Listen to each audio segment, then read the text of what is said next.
Responses of Memory by Nisargadatta Maharaj.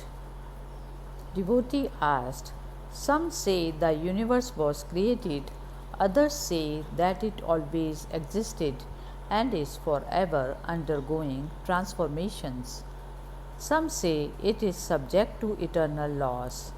Others deny even causality.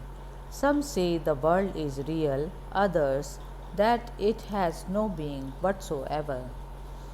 Maharaj said, which world are you inquiring about? Devotee said, the world of my perceptions, of course.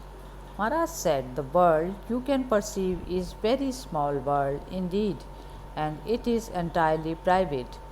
Take it to be a dream and be done with it. Devotee asked, how can I take it to be a dream? A dream doesn't last. Maharaj said, how long will your own little world last? Then devotee said, after all, my little world is but a part of the total. Maharaj said, is not the idea of a total world a part of your personal world? The universe doesn't come to tell you that you are a part of it. It is you who have invented a totality to contain you as a part. In fact, all you know is your own private world, however well you have furnished it with your imaginations and expectations. Devotee said, surely perception is not imagination.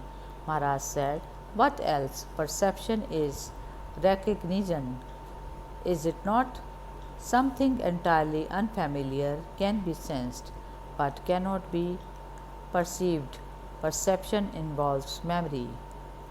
Devotee said, granted, but memory doesn't make it illusion. Maharaj said, perception, imagination, expectation, anticipation, illusion, all are based on memory.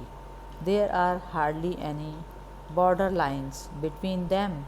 They just merge into each other. All are responses of memory. Then devotee asked, still memory is there to prove the reality of my world? Maharaj said, how much do you remember? Try to write down from memory what you were thinking, saying, and doing on the 30th of last month. Devotee said, yes, there is a blank.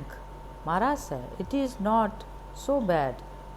You do remember a lot. Unconscious memory makes the world in which you live so familiar.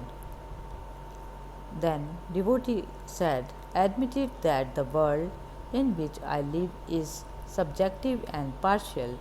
What about you? In what kind of world do you live?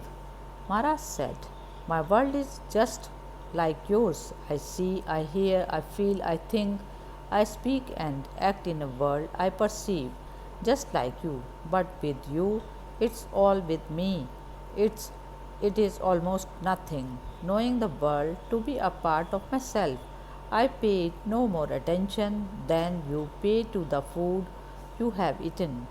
While being prepared and eaten, the food is separate from you and your mind is on it. Once swallowed, you become totally unconscious of it. I have eaten up the world and I need not think of it anymore. Devotees asked, don't you become completely irresponsible? Maharaj said, how could I? How can I hurt something which is one with me? On the contrary, without thinking of the world, whatever I do will be of benefit to it, just as the body sets itself right unconsciously, so am I ceaselessly active in setting the world right.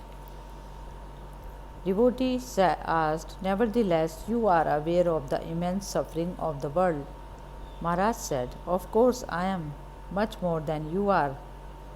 Devotee asked, then what do you do? Maharaj said, I took it as through the eyes of God. and find that all is well. Devotee asked, how can you say that all is well? Look at the wars, the exploitation, the cruel strife between the citizens and the state. Maharaj said, all these sufferings are man made, and it is within man's power to put an end to them. God helps by facing man with the results of his actions and demanding that the balance should be restored. Karma is the law that works for righteousness. It is the healing hand of God. Hari Om Tat Sat.